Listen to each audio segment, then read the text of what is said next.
네, 안녕하세요. 네, 저는 일부 연사를 맡은 최지훈이고요. 제가 비문학을 담당을 하고 있어서 이제 고3 비문학 관련 설명 드릴 거고요. 이제 두 번째로는 이제 그 화작을 선택한 학생들도 있을 것 같긴 한데 이제 안내 드리겠지만 화작은 어떤 연속성으로 배우는 과목은 저희가 아니라고 생각해서 이제 방학 때 클리닉으로 조금 빼놨고요. 이제 본격적으로 이제 함께 가는 과목은 좀 엄매이기 때문에 중간에 약간 한 5분에서 10분 정도 엄매 설명회가 있고 이후에 이제 문학 설명회 하고 마무리하도록 하겠습니다. 네, 목차는 이제 이렇게 구성이 되어 있고요. 저희 고3 이제 어떤 분들이 들어가는지 소개 드리고 이제 제가 비문학 담당이니까 비문학 어떻게 가르치는지를 이제 말씀을 드리고 싶은데 커리큘럼 자체도 중요하지만 실질적으로 이제 뭐 어떻게 수업하는가가 저희는 더 중요하다고 생각해서 이제 약간 좀 약식으로 어떻게 수업하는지를 조금 보여드릴 수 있게 준비를 했습니다. 그리고 자료, 그 다음에 커리큘럼, 마지막은 이제 모의고사는 어떻게 진행하는지 이렇게 설명드리겠습니다. 네, 앞에 이제 이런 거는 학원 소개 같은 부분들이고요. 네, 저는 이제 첫 번째 연사를 맡은 최지훈이고 이제 다시 말씀드리면 비문학을 담당을 하고 있습니다. 그리고 이제 김기랑 원장은 이제 세 번째 들어와서 이제 문학을 지도를 할 거고요. 그 다음에 한진현 선생님은 이제 언어와 매체를 지도할 예정입니다. 저희가 이제 개설한 지는 얼마 안 됐지만 사실 쌤들이 이제 경력도 조금 긴 편이기도 하고 저희가 이제 뭐 이 지역에서도 좀 그랬지만은 저 같은 경우에는 이제 뭐 대치랑 분당에서도 꽤 오래 해왔기 때문에 그래서 올해 수능에 조금 많이 매진했었는데 물론 이제 뭐 대치동에 엄청 큰 뭐 일타 강사 뭐 이런 거에 비해서는 학생 수가 많지는 않았겠지만 그래도 저희는 저희 학생들 나름대로는 그래도 큰 성과는 냈다고 생각하거든요. 그런 것들이 이제 이런 경력에서 나왔다고 보시면 되고 네, 고3도 이제 내신은 진행은 하고 있습니다. 근데 이제 중요도가 조금 많이 떨어져서 오늘 설명회에는 이제 담진 않았지만 일단 1학기까지 그냥 진행을 한다라고 봐주시면 될 것 같습니다. 네, 저희 고3 수업의 철학은 일단 담백함이라고 이제 한번 요약을 해봤는데요. 이게 그 인강 시장에서 이제 고3들한테 주어지는 자료가 사실 어마어마하잖아요, 사실은. 이제 받아보시면 일단 종류도 엄청 많고 좀 화려하게 좀 포장은 잘 돼 있는 것 같아요. 실제로 내용을 봐도 물론 이제 많은 인력이 투입됐으니까 뭐 나쁘다라고 할 수는 없지만 실제로 이제 학생들한테 그냥 농담으로 얘기하는 게 혹시나 그런 거 사고 싶으면 3월 달쯤에 당근마켓 가면 만다라고 얘기를 하거든요. 이게 소화가 사실은 좀 불가능한 수준이라고 보시면 되고 아마 이제 담고 싶은 걸 꽉꽉 채워 넣으셨기 때문에 오히려 이제 학생들이 소화하기에는 좀 쉽지 않다는 생각을 많이 했어요. 저희가 이제 조금 특이한 게 그러니까 이제 겨울 방학 때보다 고3인데도 불구하고 한 5월, 6월부터 신규생이 좀 많이 왔었어요. 이 친구들이 이제 방학 때 나름대로 이제 뭐 인강이나 좀 큰 데서 소화를 하다가 아마 이제 소화가 좀 안 됐을 가능성이 높을 것 같은데 그런 것만 봐도 컨텐츠는 너무 좋지만 소화는 사실상 거의 불가능에 가깝지 않은가라고 좀 거의 확신을 했었습니다. 그래서 저의 컨셉은 항상 담백함이었고 담백함은 딱 두 가지인데요. 첫 번째는 모든 공부의 기초인 기출입니다. 그래서 수능 평가원 기출을 무조건 메인으로 잡고 또 이제 교육과정평가원에서 공지했듯이 수능 특강 수능 완성만 잘 보면 된다. 출제자의 의도가 중요하기 때문에 수특수완 총 3개로만 진행을 할 거고요. 아까 이제 2감 모의고사, 사설 모의고사를 말씀드렸지만 그냥 시험 치는 환경만 저희가 만들어 줄 뿐이지 뭐 거기에 대해서 해설을 하거나 수업을 하거나 이런 거는 저희는 좀 사실 거의 과감하게 뺐습니다. 왜냐면 이제 학생들이 더 느끼는 게 사설 모의고사랑 그 다음에 평가원을 약간 블라인드 테스트식으로 물어보면 다 구별을 하거든요, 사실은. 이거는 약간 좀 컬이 낮아. 이거는 뭔가 좀 좋아. 이게 알기 때문에 굳이 이제 바쁜 고3인데 사설까지 풀 필요가 있는가라고 거의 확신을 하고 있습니다. 그래서 저희는 힘 다 빼고 기출과 수특수완에 집중을 해서 수업을 할 예정입니다. 이렇게 했을 때 이제 올해 이제 딱 까놓고 봤을 때 비문학이 이제 네 지문이긴 하지만 한 지문은 독서 지문이라서 약간 좀 논외로 치거든요. 결국 이제 세 지문 중에서 세 지문이 다 수특수완에서 다 나왔습니다. 그 중에서 이제 저희는 나름대로 이제 다 하긴 했지만 제가 이제 막판에 진짜 14지문만 딱 찍었거든요. 이거는 나올 것 같다. 근데 거기서 이제 두 지문이 딱 적중된 걸 보면서 이렇게 하는 게 맞구나라는 확신을 더 했습니다. 근데 간혹 이제 인터넷에 댓글 같은 거 보시면 비문학은 수능 특강, 수능 완성, 연계 체감을 못 하겠다라는 게 굉장히 많이 보이는데 이건 이제 제가 농담 조금 섞으면은 공부 안 한 학생들이다 이렇게 얘기를 하거든요. 저희가 이제 2학년 친구들 내신 지도하면은 아마 수능 특강이나 이제 수능 기출이 들어가는 학교가 좀 있을 겁니다. 그 친구들한테 물어보시면 수능 기출과 수특 연계 지문을 함께 풀면 무조건 거의 똑같다라고 얘기를 할 거거든요. 약간 저는 수능이 내신화됐다고 생각할 정도로 사실상 거의 그대로 반영되지 않았나 싶었는데 아무튼 마지막에 한 14지문 중에서 2지문이 적중이 돼서 학생들이 체감을 했다면 굳이 사설을 풀 필요가 있고 그 많은 컨텐츠를 소화할 필요가 있는가라고 확신을 더 했었습니다. 아무튼 요약해 드리면 힘 다 빼고 기출과 수특 수합만 거의 할 거다라고 이제 말씀을 드리고 싶었고요. 네, 일단 지도 방법도 설명을 드릴 건데 앞에 거 약간 요약을 해드리면 결국에 이제 제가 내신 담당하는 학교 중에 하나가 이제 보인고가 있는데요. 이 친구들이 이제 요 지역에서는 사실 정시로 좀 제일 잘 가는 편이잖아요. 이제 말씀을 드리면 2학년 커리큘럼이 5개년치 평가원 기출이거든요. 그러니까 이제 고3 거 평가원이에요. 그래서 1학기 때는 문학 5개년치, 2학기 때는 비문학 5개년치를 합니다. 그럼 이 친구들은 2학년 때 이미 평가원 기출이 끝난 거예요. 근데 이게 이제 수능 공부할 때 평가원 지문하는 거랑 내신할 때 평가하는 게 조금 다른 게 내신할 때는 좀 외울 수밖에 없잖아요. 더 심도 깊게 하는 거죠. 그럼 이 친구들은 고3이 됐을 때 평가원 기출할 시간을 조금 줄이면서 이제 다른 일반고 친구들보다 수특 수완을 더 할 수 있게 되거든요. 그래서 저는 좀 잘 나온다고 거의 확신을 하고 학교쌤도 그렇게 쿼리를 짰다라고 저는 확신을 하거든요. 그래서 이제 평가원과 수특 수완만 하면 저는 수능 국어를 치는 데 있어서 큰 무리가 없다라고 생각을 하고 있습니다.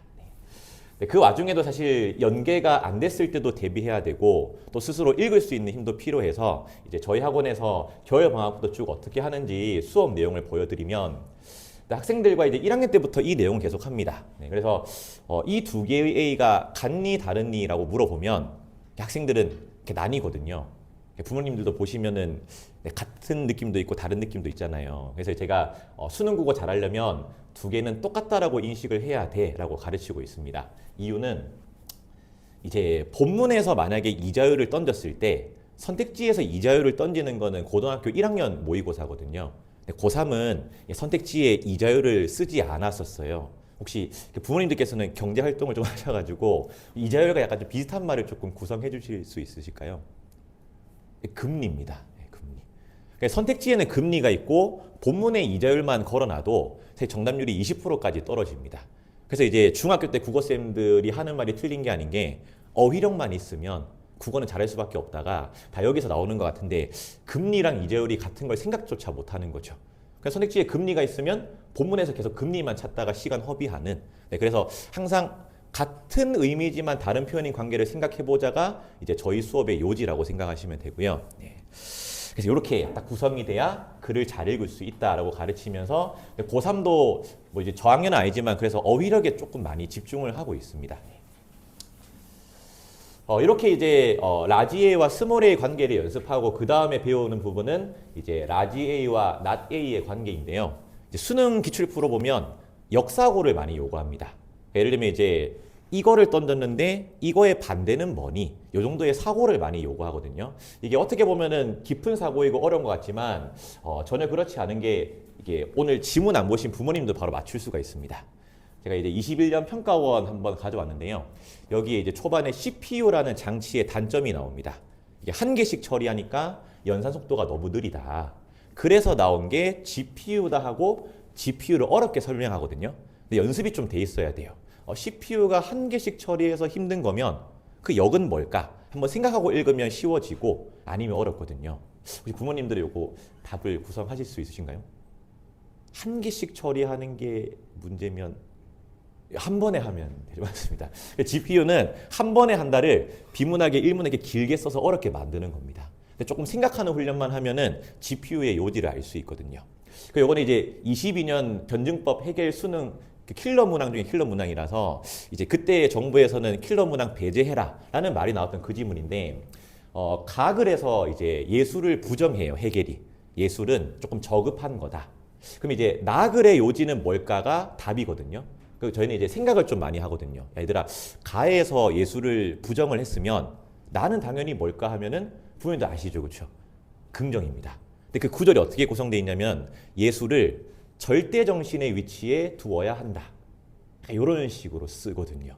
그러면 이렇게 절대 정신의 지위 이게 뭔지 모를 수 있잖아요, 그렇죠? 하지만 예수를 부정했으니까 이건 긍정이야. 이런 식으로 이제 글을 읽어 나가고 하나만 더 해드리면은 이제 올해 9월이었는데 앞부분에는 비트 수를 균일하게 가져가자라고 나오거든요. 녹음기 지문에서. 그러면 뒤에는 균일하지 않게 가져가겠죠. 근데 그걸 이제 어렵게 쓰는 이런 게 이제 국어 시험이라 보시면 됩니다. 그래서 이제 내신과 수능의 다른 점이 약간 사고력을 더 요한다라고 많이 하잖아요. 그 사고가 뭔가 좀 거창해 보이고 타고난 친구만 하는 것 같지만 사실 이 정도의 사고가 킬러 문항들이거든요. 이런 연습도 계속해서 해 나갈 생각입니다. 근데 이렇게 잘 읽어내도 결국에는 이제 배경 지식인 것 같습니다. 제가 딱 이 설명회를 준비하는 게 한 11월 말부터 준비를 하고 있었는데요. 12월 1일에 이게 학생이 짜고 친 게 아니고 진짜 질문을 하더라고요. 이게 뭐냐면 이 학교는 일반고인데 올해 수능이 시험 범위에 들어가게 됐거든요. 네, 그래서 그 11월에 수능 쳤잖아요. 이 친구가 이제 일반고에서 나름 2등급인 친구예요. 그러면 뭐 일반고라 해도 못하는 건 아니잖아요. 근데 질문이 채권자 채무자가 뭐예요? 라고 하더라고요. 그러면 이제 부모님들이 아셔야 될 게 학생들이 생각보다 어휘력이 처참하게 부족하다. 네. 채권 채무가 이제 물어보면은 채무라도 알면은 좀 똑똑한 친구긴 해요. 이제 뭐 TV에서 약간 빚쟁이 이런 거 많이 보면은 채무자 하긴 하거든요. 근데 이제 경제에서 채권 채무는 다양한 상황에서 많이 쓰게 되는데 저희 이제 고3 친구들도 올해 채권 채무를 많이 연습시켰습니다. 예를 들면 이제 수특에 이제 그 보증이나 보험이 있어서 제가 보험으로 한번 해봤거든요. 얘들아 너희가 이제 보험 한 개씩 있니? 이렇게 깔고 보험료 누가 내주시지? 부모님이 이렇게 하더라고요. 그럼 부모님은 보험사에 보험료를 내야 될 의무가 있으니까 뭘까? 이런 식으로 수업을 하거든요. 그럼 학생들이 채무자 이렇게 얘기하고 그럼 보험사는 뭐지? 채권자 이렇게 합니다. 근데 여기서 이제 끝나면 안 되는 게 채권 채무는 사실 다양한 상황에 쓸 수 있잖아요. 그러면 너희가 다쳤을 때 부모님이 보험사에 보험금 달라고 권리를 내비칠 수 있잖아. 권리를 내비쳤으니까 그때 부모님은 뭘까 하면은 채권자라 얘기하거든요.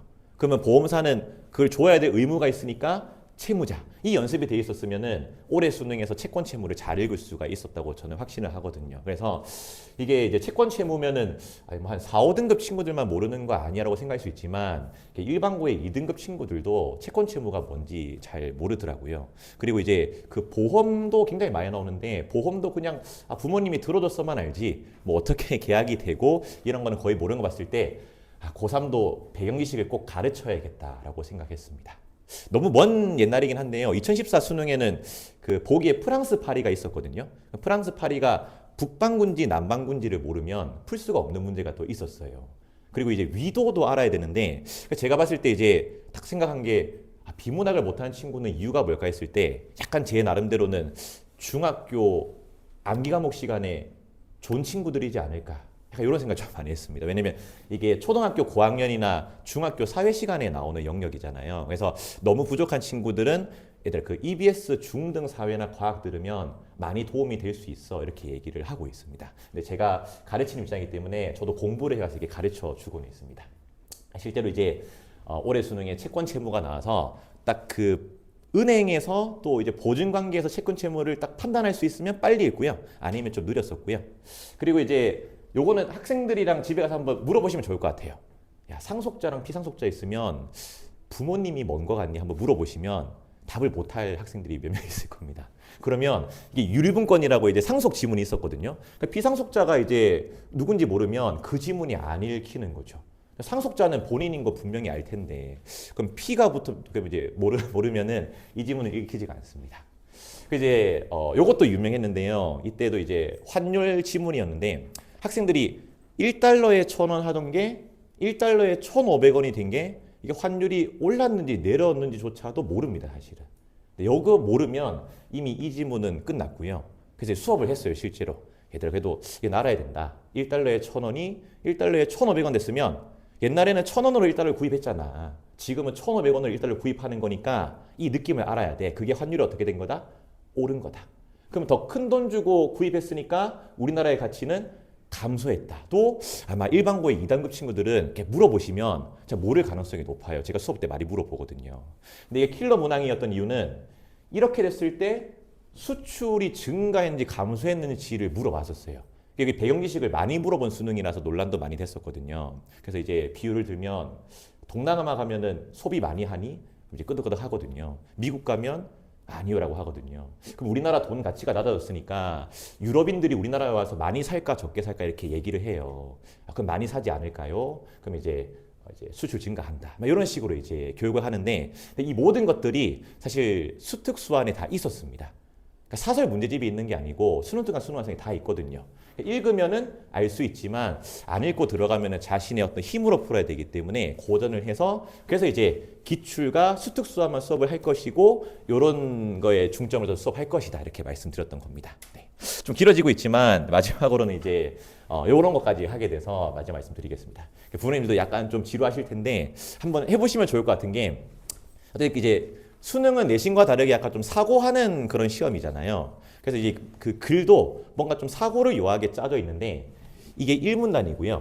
수능의 모든 글은 1문단에서 뻗어나가는 구조이기 때문에 1문단만 잘 읽으면 학생들이 잘 읽어낼 수가 있거든요. 이것도 한 달 정도 연습을 합니다. 혹시 부모님들께서 요 1문단을 읽으시고 키워드 2개를 뽑아내면 뭔지 한번 생각해 보실 수 있을까요? 제가 한 20초만 조금 드리도록 하겠습니다.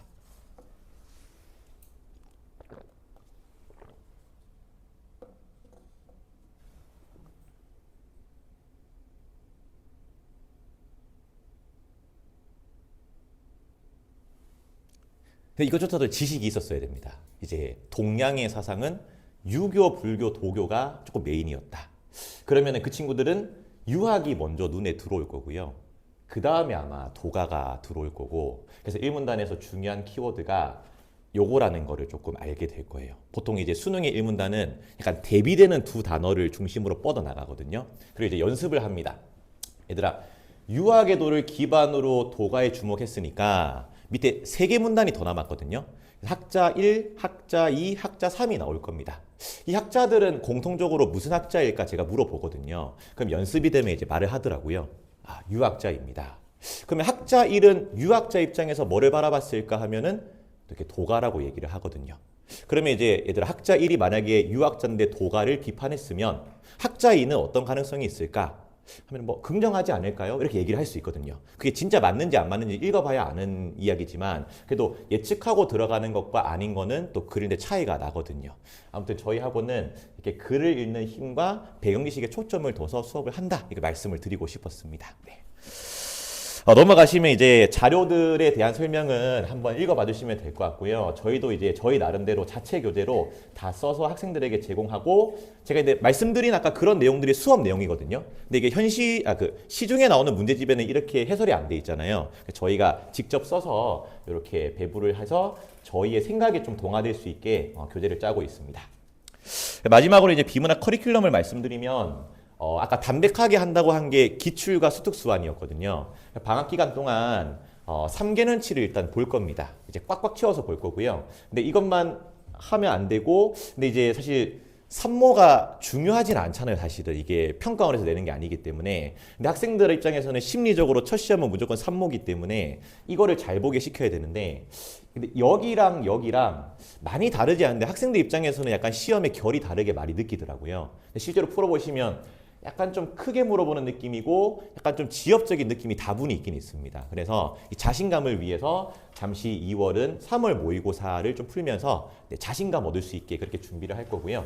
나머지 기간에는 뭐 내신이랑 섞이겠지만 수능 특강과 수능 완성을 좀 팔 겁니다. 팔고 올해 이제 제 나름대로 좀 적중을 할 수 있게 이런 거 나올 것 같아를 조금 더 집중해서 훈련을 시키는 그런 과정으로 이제 1년이 진행된다라고 봐주시면 될 것 같습니다.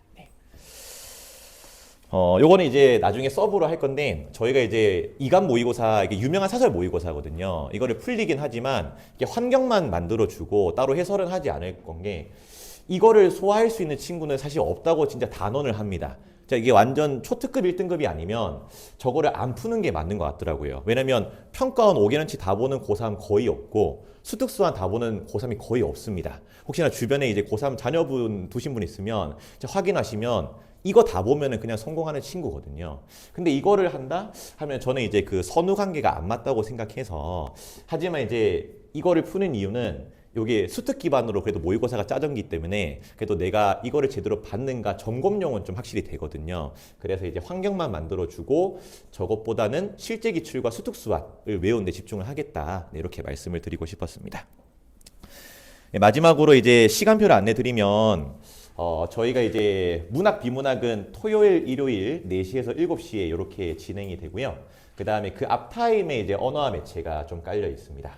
언어와 매체는 제가 이제 한진영 선생님 모시고 이제 설명을 이어나갈 수 있게 진행하도록 하겠습니다. 네, 저는 여기까지고요. 잠시 한 5분에서 10분 정도 언어와 매체 설명을 드리도록 하겠습니다. 네, 그럼 이제 모시도록 하겠습니다. 네.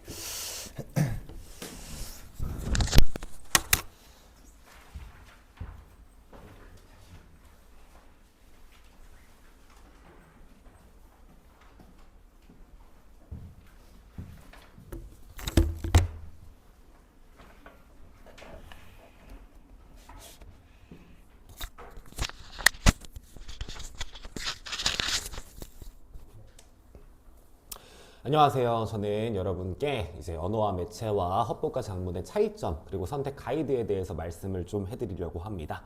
먼저 간단한 제 소개인데요. 저는 고려대학교 국어교육과 출신이고요. 이전에도 이곳저곳 다양한 지역에서 학생들 대상으로 강의를 해오다가 올해 이제 송파체험국어학원에 합류하게 되어서 올해 감당한 학교도 전부 다 이제 전체 1등급 달성시키기도 했고요. 그 다음 전교 1등을 배출하기도 하는 쾌거를 이루기도 했습니다. 일단 먼저 거두절미하고 보여드릴 게 다음과 같은 그래프인데요. 이 그래프 보시면은 뭐 다양하게 정보들이 나열되어 있긴 한데 주목하셔서 보셔야 될 거는 바로 이 색깔입니다. 여기 하늘색이죠. 하늘색으로 되어 있는 건 화법과 작문이고요. 그리고 이 주황색으로 되어 있는 건 언어와 매체인데 이 학생들이 1등급 혹은 2등급을 받기 위해서 어느 정도의 성적을 기록해야 되는지를 그래프로 표시해 둔 거예요. 1등급을 짤막하게 보시면은 화법과 작문이 90점, 그런데 언어와 매체는 85점인 걸 볼 수 있죠. 그 다음 2등급도 마찬가지, 3등급도 마찬가지, 항상 언어와 매체가 1등급, 2등급, 3등급을 받기 위해서 보다 더 낮은 점수를 받아도 됩니다. 이 사실이 의미하는 거는 결국 똑같은 시험을 봐서 내가 한 문제, 두 문제 더 틀리더라도 상대방과 똑같은 점수를 받을 수 있다는 거거든요. 이게 보여주는 사실은 뭐냐? 결국에는 언어와 매체가 더욱 어렵다라는 건데요. 그럼 이 어려운 시험을 왜 선택해야 될까라는 문점이 드신다면 다음 그래프인 이 표준 점수 최고점을 좀 보여드리려고 합니다. 다들 알고 계시겠지만 이제 수능은 뭐 100점 받았다고 해서 그게 곧바로 나의 100점이 되는 게 아니잖아요. 시험이 어렵고 쉬운지에 따라서 항상 이게 변환된 점수로서 이제 성적표에 들어가게 될 텐데, 지금 이 최고점이라고 되어 있는 건 학생이 화법과 작문에서 100점, 언어와 매체에서 100점을 다 받았다고 가정했을 때 똑같은 100점이 아니고 자그마치 147에서 142를 뺀 총 5점의 차이가 난다는 걸 확인할 수 있는 정보입니다. 이 5점의 차이는 그냥 쉽게 생각하면 되는 게 아닌 게, 서울대에서 모든 과를 갈 수 있는 학생이 만약에 내가 5점이라는 점수를 떨구게 됐다? 그럼 서울대를 못 가게 될 수 있는 점수고요. 연고대에서 갈 수 있었던 학생이 5점의 점수를 하락시켰다. 그러면은 연고대 못 가게 되는 점수예요. 그냥 쉽게 말해서 대학교 네임밸류가 한 단계 다운그레이드 되는 점수라고 생각하시면 됩니다. 100점을 받았는데도 불구하고요. 결국 이 화법과 작문에 비해서 언어와 매체는 어렵긴 하지만 고점이 훨씬 더 높은 선택 과목이다 라고 생각하시면 좋을 것 같은데요. 그래서 제가 이 선택 과목을 추천해드리고 싶은 학생은요, 기본적으로 국어 이외의 타 과목이 우수해야 합니다. 수학이나 영어, 탐구 등에서 어느 정도 좀 기본기가 받쳐진 상태여야만이 국어에 보다 더 많은 시간을 쏟을 수 있겠죠. 그래서 나는 고등학교 3학년 때부터 이제 기초를 좀 쌓아가려고 한다, 모든 과목이 살짝 좀 부족하다 하는 학생들은 그냥 무조건 화법과 작문하는 게 나아요. 이거 실제로 굉장히 공부하는 데 시간이 많이 걸립니다. 탐구 과목을 하나 더 선택하는 거다라고 보시는 게 더 좋을 것 같습니다. 그럼에도 불구하고 이 언어와 매체를 선택하고자 하는 학생들은 크게 두 가지 유형으로 나눌 수가 있을 것 같은데요. 첫 번째로는 나는 국어 문제를 풀 때 항상 시간이 조금 부족해 하는 학생들이 있잖아요. 80분 안에 지문을 다 못 읽어내는 경우에는요. 언어와 매체를 선택하는 게 더 유리할 수 있어요. 왜냐하면 합법과 작문은 시험장에서 실제로 내가 맞닥뜨리는 정보의 양이 이만하다고 한다면 언어와 매체는 이거 거의 절반밖에 안 되거든요. 나머지는 이미 다 나의 머릿속에 있는 지식이니까 이거 그냥 꺼내서 활용하기만 하면 되거든요. 그래서 문제를 풀기 위해서 읽어야 하는 정보량이 적다. 그 말인 즉슨 시간을 좀 더 컴팩트하게 쓸 수 있다라는 말이 되겠죠. 그래서 실제로 언매를 선택하는 친구들은 이렇게 시간을 3분, 4분, 많게는 5분까지 아껴가지고 좀 어려운 문학이나 독서 같은 과목에 쏟거든요. 그래서 자녀분들이 혹시 지금 시간 관리가 조금 부족하다 하면은 언어와 매체 선택 드리는 걸 좀 고려해 보시면 어떨까 하는 생각이 들고요. 또 아까 화작이 정보량이 많다고 말씀드렸잖아요. 그렇다 보니까 실수할 수 있는 위험성도 언매에 비해서 큽니다.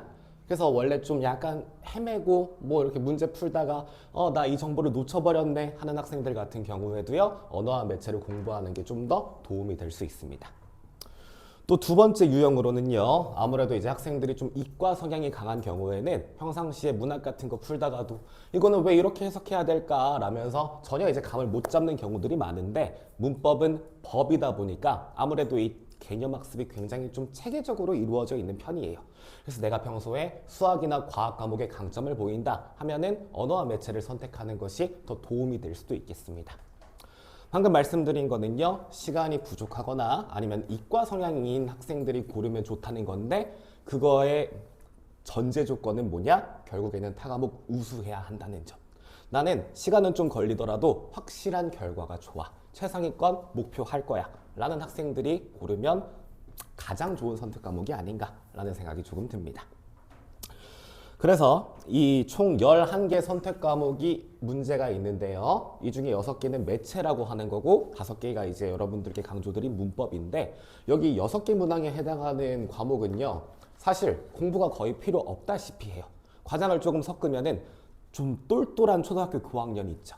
아니면은 중학생들한테 갖다 줘도 이 6개 문항 중에서 1개 정도 빼고 다 맞을까 말까 아니면은 6개 문항 다 맞을까 말까 하는 정도거든요. 결국에 문제가 갈리는 거는 여기 5개 문항을 누구보다 좀 빠르게 정확하게 풀어내는 능력이다 라고 생각하시면 좋겠습니다. 그렇지만 공부량 조금 많다고 했었거든요. 의문, 단어, 문장, 담화, 국어사라고 되어 있는 것들이 전체의 문법의 파트들인데요. 이 다양한 영역들을 공부하는 게 결코 쉬운 일은 아니에요. 그래서 이제 제가 강조드리고 싶은 거는 겨울방학 기간 내에 어느 정도의 개념 학습을 끝내놓고요. 함께 기출문제까지 좀 풀어보면서 어느 정도 자신의 것으로 체화를 시키는 일입니다. 이렇게 체화가 이루어진 다음에는 시간을 더 많이 쏟을 필요는 없거든요. 그냥 일주일에 몇 번씩 문법 문제들 풀어보면서 내가 알고 있는 지식 더 이상 잊어버리지 않도록 리와인드 정도만 시켜주면 충분합니다. 그래서 제가 구상하고 있는 수업도 영어랑 똑같은 방식으로 이루어질 텐데요. 이제 겨울방학에서 8월 여름방학에 해당하는 기간 동안 주말에 1시간씩 이제 수업 진행할 예정이고요. 겨울방학 기간 때 직접 제작한 자체 교재, 아까 잠깐 보셨던 것들이 있잖아요. 그거를 통해서 학생들에게 80% 이상 정확한 개념을 꽂아줄 수 있도록 할 생각이에요. 그 후에는 잊지 않도록 시중 교재를 통해서 학생들과 같이 복습 진행해 갈 예정이고요. 이거는 모든 학생들이 들어야 되는 건 아니고 당연히 언어와 매체를 선택하는 학생들만 오후 3시부터 4시까지 추가로 수업을 듣는다고 생각하시면 되고요. 화법과 작문을 고른 학생들 같은 경우에는 별도로 또 클리닉이 운영될 예정입니다. 다음 쪽에 있는 것은 이제 간단한 커리큘럼 안내인데요. 나중에 이제 귀가하셔서 천천히 살펴보시면 좋을 것 같습니다. 그럼 이상 여기까지 설명 마치겠고요. 그 다음 순서로 김기랑 원장님 모셔보도록 하겠습니다.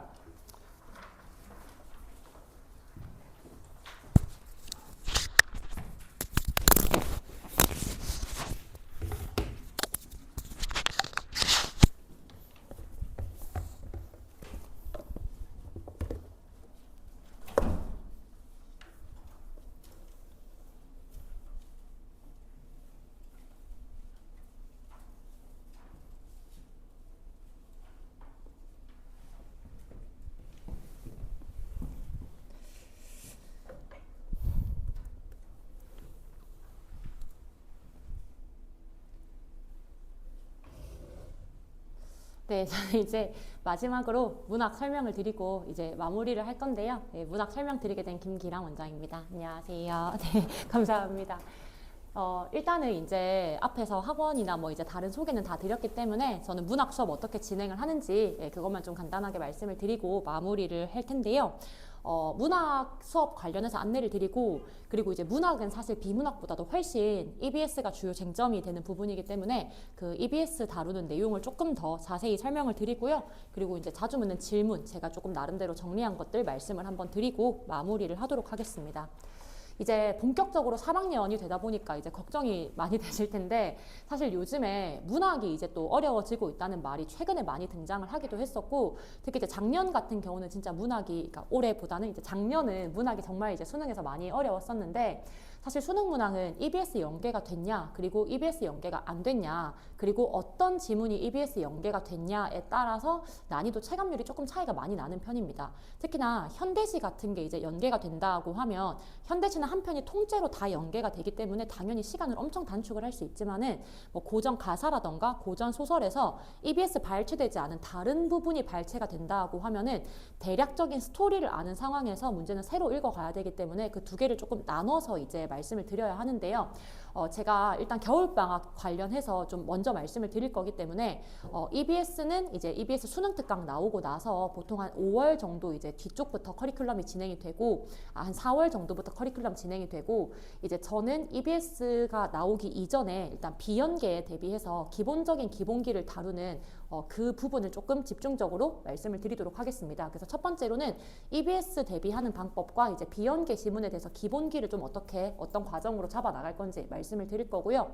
그리고 두 번째는 제가 최근에 수능에서 제일 중요하다고 이제 생각을 하기 때문에 제가 작년에도 그리고 이제 올해 초에도 뭐 언제나 저는 설명회를 할 때 문학에서만큼은 이게 가장 중요하다 말씀을 드리는데 바로 선지의 명확한 이해입니다. 그래서 제가 올해 또 마침 예시를 들기 좋은 선지가 되게 많이 나와서 제가 이것도 다시 한번 말씀을 드려볼 것이고 그리고 세 번째로는 아이들이 문학은 항상 그런 얘기를 합니다. 두 개 중에 헷갈려서 답을 한 개 골랐는데 딴 거 틀렸다. 뭐 이제 이렇게 얘기를 하는데 그 두 개 중에 한 개를 고르는 판단에 대해서 문제가 어떤 식으로 출제가 좀 구성이 되는지 그리고 제가 어떤 식으로 수업을 하는지 말씀을 드릴 거고요. 제가 요 세 가지를 통해서 말씀을 드리고 싶은 건 결국은 이 수능이라는 큰 관문을 두고 많은 강사 중에서 제가 문학을 가르쳤을 때 아이들한테 어떤 좀 강점이 있고 제 나름대로 어떤 경쟁력이 있는지 말씀을 드리고자 하는 거라서 이 선생님은 약간 이런 거에 좀 초점을 맞춰서 문학 수업을 진행을 하는구나 이렇게 생각을 하고 들어주시면 좋을 것 같습니다.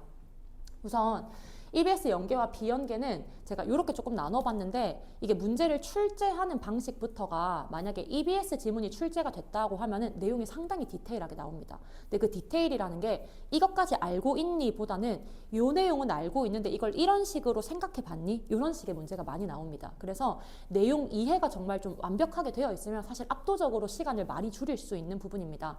이제 올해 EBS에 그 연계된 지문 중에서 고전 소설에서 그 수군가가 나왔는데 그게 사실 대부분의 선생님들이 그러니까 대부분이 판소리가 나올 거라고 잘 생각을 못 하기 때문에 이렇게 연계에 어떤 염두를 좀 더 쓸 때 우선순위가 좀 밀려 있는 지문이었습니다. 근데 걔가 등장을 하면서 애들이 시험장에서 부담감이 너무 커지고 나 이거 안 봤는데 약간 이런 생각을 하면서 저도 이제 그 뒤에 애들이랑 얘기를 하다 보면 아니 근데 그게 나올 줄 제가 어떻게 알았냐고요. 뭐 약간 이런 식의 얘기를 하면서 마음에 부담이 되게 좀 많이 늘었던 건데 실제로 EBS 연계가 그런 식으로 돼버리면 애들이 체감을 좀 많이 못하기 때문에 난이도가 어렵다고 좀 느끼게 됩니다. 그리고 만약에 아는 내용이 나왔다면 내용이 상당히 디테일하게 나온다는 점 요거를 좀 말씀을 드리고 싶고 이제 결국은 대부분의 비연계 이 부분에서 아이들이 기본기를 좀 어떻게 다져서 내가 처음 보는 지문 어떻게 다시 뚫어 나갈 거냐 이런 좀 원론적인 얘기를 해야 되는데 사실상 수능에서 비연계 지문을 다룰 때는 작품 자체를 그리 상세하게 이해를 요구하지 않습니다. 정말 거시적인 관점에서 접근을 하도록 하는데 물론 거시적인 관점이라는 게 그냥 단순히 약간 뉘앙스만 알아서 되는 거는 아닙니다. 제가 예시를 한번 들어보자면 이게 2024년에 이제 나왔던 현대시입니다. 현대시. 그래서 잠깐 보시면 당신이라는 말 참 좋지요. 그래서 불러봅니다. 이렇게 시작을 하고 있습니다. 그러면서 당신을 부릅니다 하는데 애들이 딱 보면은 좀 접근을 못할 만한 게 개망초의 시름, 뭐 밟힌 풀의 흙으로 돌아간 당신, 킥킥거리며 사랑과 상처 뭐 이런 말이 있지만 사실 조금 잘하는 친구들은 이 시를 읽었을 때 그렇게 어렵게 생각하지 않고 그냥 뭐 헤어져서 대충 슬픈가 본데 약간 이런 식의 내용을 잡고 문제로 바로 들어갑니다. 이게 사실 제일 큰 차이인데 이거를 이해하려고 하지 않고 이 작품 전반적인 톤을 잡는다고 생각을 하시면 될 것 같습니다. 그러면 실제로 작품의 접근은 어떤 방향으로 해야 되냐면 당연히 세부 내용 파악은 문제로부터 가야 됩니다. 이 문제로부터 간다는 말이 뭐냐면 보시면 이게 이제 나에 달려있는 문제였는데 화자의 한때의 기억을 잇는 매개적 존재다. 이제 이런 식의 등장을 했습니다. 그러면 얘가 1번을 읽으면서 지문을 보니까 요건 맞고 2번을 보니까 뭐 요것도 맞고 해서 5번까지 다 읽었을 때 답을 찾음과 동시에 지문을 이해하게 되는 거. 그게 사실 가장 문제풀이에서 올바른 접근입니다. 그러니까 지문을 이해해서 문제를 푸는 게 아니라 지문은 대충 큰 그림을 잡고 문제를 풀면서 맞춰보다 보니까 문제의 답이 나오면서 동시에 이런 내용이네 라고 정리가 되는 거. 그래서 이제 그 유명한 이제 인강 선생님도 그런 말씀을 하셨는데 모르는 상태로 읽다가 다 풀고 나면 그렇구나로 정리가 되는 그런 게 사실 비연계 지문에서 일단은 좀 애들이 가져야 되는 시각이라고 생각을 하시면 될 것 같습니다. 그러면 3학년 때는 이제 대부분 좀 어떤 식의 학습을 하게 되냐면 1, 2학년 때는 지문을 많이 보면서 내가 이런 큰 틀을 잡을 수 있도록 좀 데이터를 많이 쌓아 나가는 과정을 가진다면 3학년 때는 내가 이미 가진 데이터를 어떤 식으로 효율적으로 활용을 해서 문제를 풀 때 좀 어느 정도까지 얘기를 잡고 어떤 방식으로 문제를 붙여갈 것이냐 이런 것들이 조금 더 실전적인 접근이라고 보시면 될 것 같습니다. 그래서 제가 비연계 지문에 대해서만큼은 이제 좀 확실하게 말씀을 드릴 수 있는 건 비연계 지문은 학생에게 상세한 해석을 요구하지 않기 때문에 학생들은 지문을 많이 풀면서 또는 문제를 많이 풀면서 가진 데이터를 바탕으로 어느 정도를 먼저 처리를 해야겠다의 좀 적정선을 잡는 그런 연습을 해야 한다고 생각하시면 될 것 같습니다. 그리고 두 번째로는 제가 여기는 정말 학부모님들 뿐만이 아니라 애들을 앉혀놓고 진짜 100번 얘기를 하고 싶은 부분인데 요즘에 가장 중요한 건 선지의 명확한 이해입니다. 여기 올해 이제 평가원에 나와서 좀 논란이 됐던 선지인데 잠깐 읽어보시면 대상과의 정서적 거리가 멀어지는 상황에서 차를 멈추고 뒤돌아봄으로써 경외감을 드러내고 있다. 이런 선지가 나왔습니다. 그러면 이제 이게 논란이 됐을 때 대부분 저 경외감이 있냐 없냐 뭐 이제 이런 거 가지고 좀 얘기를 했었는데 제가 이런 선지를 봤을 때 이제 아이들이 기출 분석을 해야 한다고 사실 상당히 많이 이제 말을 하는데 제가 그 기출 분석을 할 때 만약에 어떤 친구가 이 문제를 풀어서 너 이거 분석해 봤어? 네. 어때? 저 이거 완벽하게 이해했는데요? 라고 얘기를 하지만 제가 만약에 야, 너 여기서 정서적 거리가 멀어진다는 게 뭐야? 이렇게 물어보면 거기에 대해서 명확하게 얘기할 수 있는 친구 100명 있으면 2명 있을까 말까입니다. 이게 무슨 말이냐면 아이들이 선지를 읽을 때 이해했다고 자기의 합리화를 합니다. 그러니까 대상과 정서적 거리가 멀어지는 상황이 소리나 글자로 읽으면 안 되고 의미로 와야 되는데 그럼 이거 의미로 온다면 어떤 식의 내용이 와야 되냐? 정서적 거리가 멀어지는 건 반대로 생각해보면 가까워지는 건 친근감이 드는 거니까 난 얘랑 좀 안 맞네? 이건 나랑 좀 머네? 요거는 마음속에서 좀 거리가 있네? 그러니까 나와 다르다고 인식하거나 아니면 나에게서 뭔가 떠나가고 있다고 인식을 하거나 약간 좀 부정적이거나 아니면 나와 같지 않거나 뭐 약간 이런 식의 생각인데 이 정서적 거리가 멀어진다는 말을 애들이 멀어진다로 생각을 합니다. 멀어진다. 근데 이게 실제로 차를 타면서 가는 장면이기 때문에 안 멀어질 수는 없습니다. 정서적 거리가 멀어진다는 건 마음을 거기 두고 왔냐, 마음까지 가져왔냐의 얘기인데 아이들이 접근을 할 때 과연 그렇게 접근을 하냐 그거에 대해서는 저는 항상 좀 회의적인 시선이고 그리고 두 번째로는 이 경외감이라는 단어인데 이게 사전에 검색을 하면 공경하면서 두려워하는 감정 이렇게 이제 등장을 합니다. 그러면 애들이 내가 이 단어를 모르겠어서 사전에 검색을 했더니 이렇게 등장을 했다. 그러면 과연 이거를 가지고 실제로 문제를 풀 때 내용을 붙여볼 수 있느냐 상당히 어렵습니다. 그래서 경외감이라고 하는 게 대체 무슨 얘기냐라고 하면 제가 이제 설명을 할 때는 그냥 좀 직관적으로 그건 감히 내가 이런 감정입니다. 내가 감히 어찌 할 수 없는 감정. 근데 그게 좋은 쪽으로 약간 나 따위가 어찌 할 수 없는 감정. 그래서 제가 제일 크게 얘기를 할 때 경외감은 순환하는 자연의 질서를 보면서 인간이 끼어들 수 없을 때 경외감이라고 한다. 이런 식의 이제 설명을 보통 하는데 이게 상황을 가지고 이해를 하는 거랑 자기가 혼자 보면서 글자를 가지고 이해를 하는 거랑 굉장히 다르고 사실 기출 분석을 하라는 건 아이들한테 문제를 보면서 야, 이 선지가 그럼 무슨 뜻인지 말해봐라 하면 자기의 말로 표현을 할 수 있어야 되는데 그렇게 기출 분석을 하는 친구 정말 없습니다. 그래서 왜 기출 분석을 N회독을 해야 된다고 하냐면 5번 보면 너무 많이 봤기 때문에 안 보고 싶어도 언젠가는 보일 때까지 계속 보라는 뜻입니다.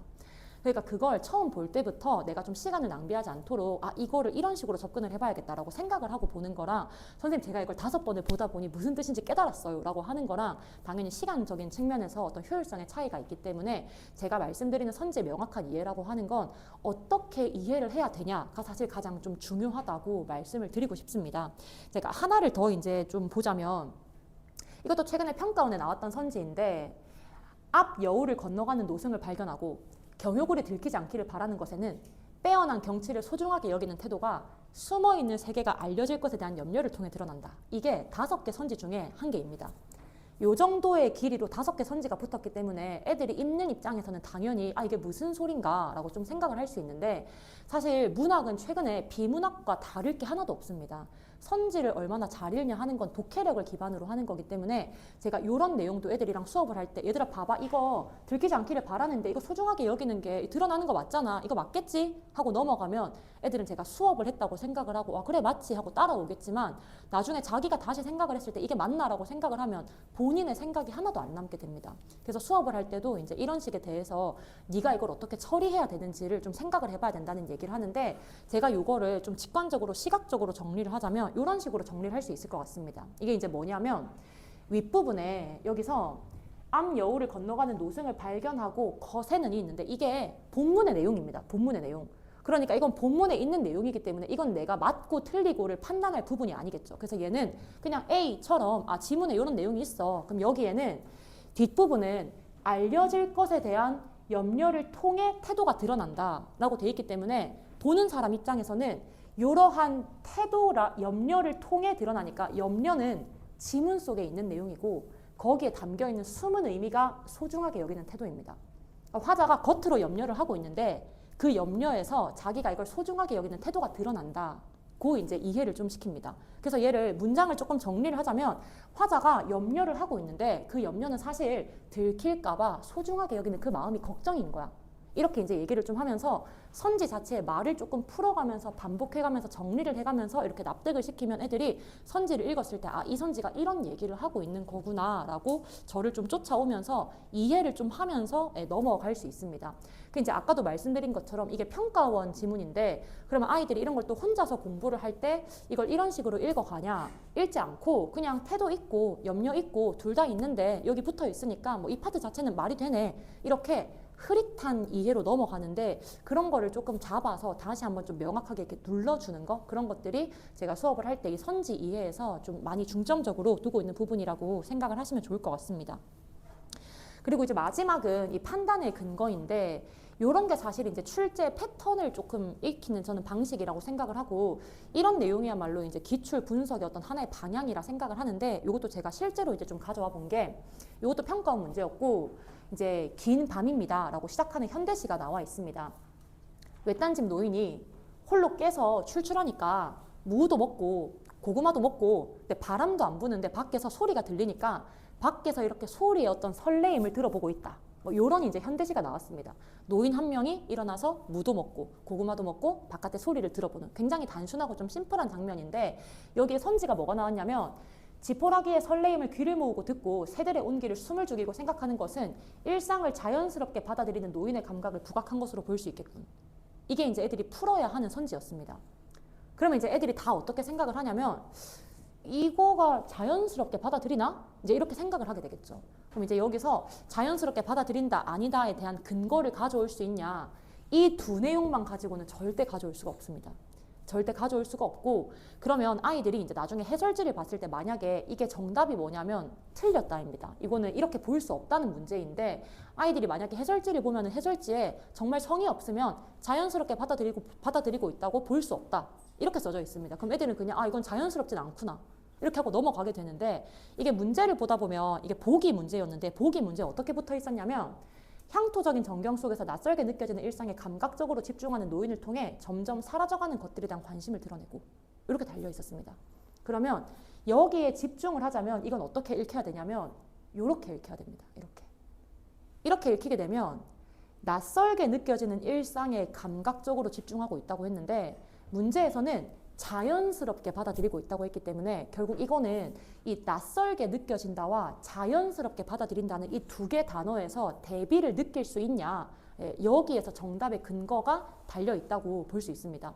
그러면 사실 이 평가원이나 수능 같은 경우는 해설 강의를 제공하지 않기 때문에 이제 많은 선생님들이 여기에 대해서 나름대로 이제 이렇게 본인의 방식으로 설명을 하게 되는데 이건 제가 선택하는 방식입니다. 제가 설명하는 방식이고 근데 저는 여기에 대해서 뭐 이견이 있을 거라고 사실 생각은 하지 않습니다. 어쨌든 저도 제가 수업을 하는 입장이기 때문에 그러면 이제 이런 식의 문제 풀이 패턴을 조금 배워가는 거 이게 사실상 기출 분석에서 데이터가 누적이 된다고 생각을 하시면 될 것 같습니다.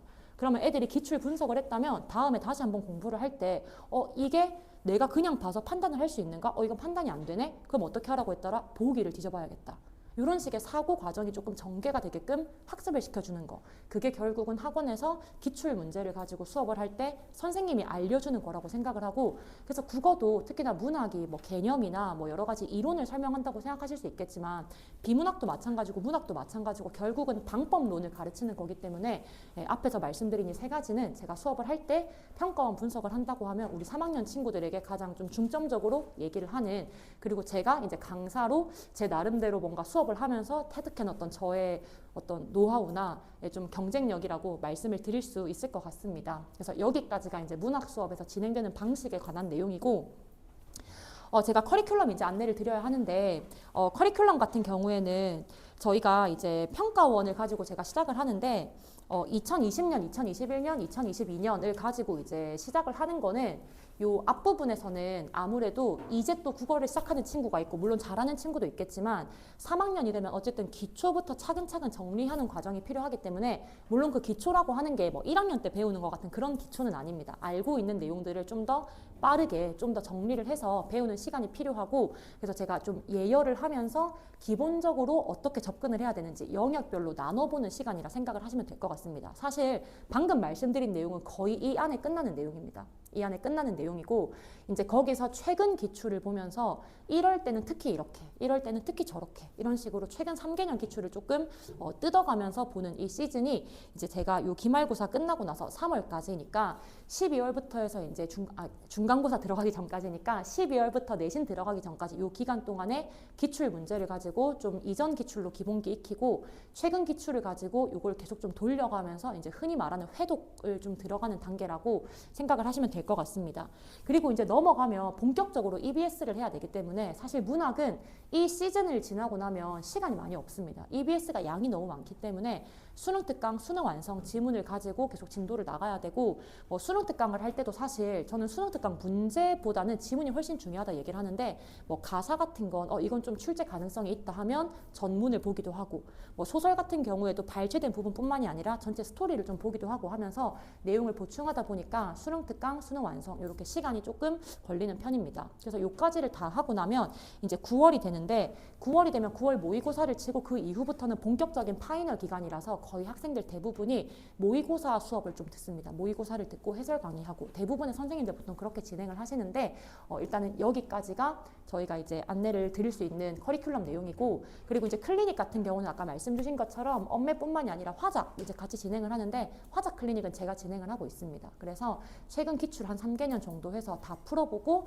이런 식의 접근해라 얘기를 하면서 특히나 화작은 선택하는 친구들이 작년 같은 경우는 그렇게 많지 않았어서 제가 거의 1대1로 애들을 다 이제 좀 봐줬었는데 클리닉 하면서 선택 과목 같이 진행을 하고 수능 특강이나 수능 완성에서 제가 수업 때 미처 못 다룬 지문이 있다면 클리닉 때 같이 마무리를 하고요. 그리고 이감 같은 경우는 EBS 가지고 변형 문제를 계속 만들어주기 때문에 이때부터 이감 모의고사 같이 진행을 하면서 실전 감각 계속 유지를 하고 학원에서 매주 한 번씩 실전 모의고사 클리닉이 있기 때문에 꾸준히 참석을 해서 성적 관리를 하고 아이들이 좀 약점이 있다고 하면 클리닉을 좀 부르기도 하고 여름방학 때 조금 상담을 하면서 얘기를 하기도 하고 그런 식으로 진행을 하고 있습니다.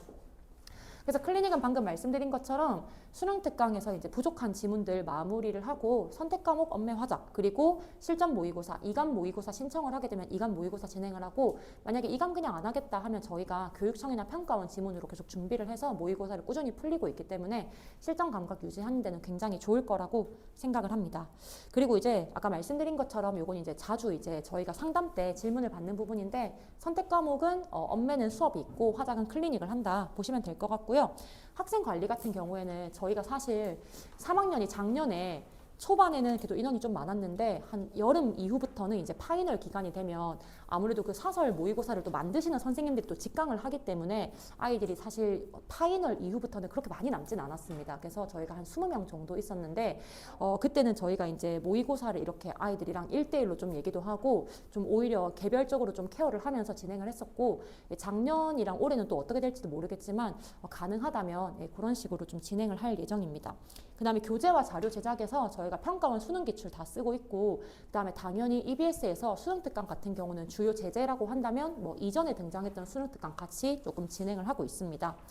그리고 이제 마지막으로 내신인데 어쨌든 내신을 같이 생각하시는 경우가 있기 때문에 저희가 3학년은 1학기 내신까지는 같이 진행을 하고 있습니다. 그래서 학교별로 수업이 가능한 경우에는 학교별로 하고 이제 아닌 경우에는 뭐 엄매는 통합반 이런 식으로 진행을 하고 내신 기간은 1, 2학년에 비해서 그렇게 길지 않게 진행을 하고 있습니다. 그래서 여기까지가 일단은 제가 이제 준비한 내용이고 시간표는 아까 말씀드린 것처럼 토일에 오후 3시부터 엄매 잠깐 진행을 하고 정규 수업 3시간 진행을 하고요. 클리닉은 다시 한번 안내를 드리겠지만 거의 대부분 목요일 오후에 진행을 하고 있습니다. 4시부터 6시, 6시부터 7시 그리고 뭐 다른 과목 같은 경우에는 수금에도 있기 때문에 선택 과목 클리닉은 요 시간이고 모의고사는 수목금 다 진행이 가능한다는 점 같이 말씀을 드릴 수 있을 것 같습니다. 네, 제가 준비한 내용 여기까지고요. 저희가 벌써 한 50분 가까이 말씀을 드렸는데 긴 시간 들어주셔서 정말 감사합니다. 일상으로 마치겠습니다. 감사합니다. 네.